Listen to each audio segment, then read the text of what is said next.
বাংলাদেশ আজ 24শে জুলাই শহীদদেরকে গভীর শ্রদ্ধায় স্মরণ করছে। আমাদের দেশে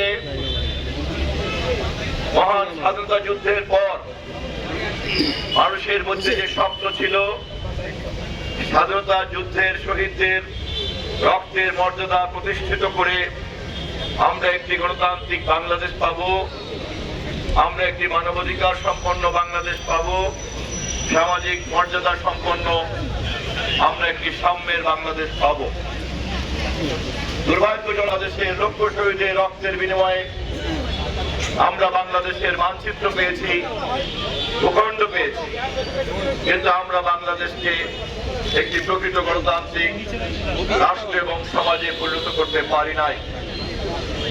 এবং সে কারণেই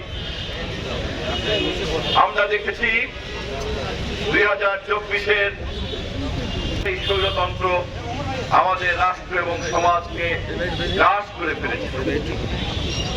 ক্ষমতাকে আঁকড়ে ধরে রাখার জন্য দেশের সংসদকে নপুংসক করে ফেলেছিল, দেশের বিচার বিভাগকে দাসে পরিণত করেছিল, আইন বিভাগকে একটা যাত্রা দলের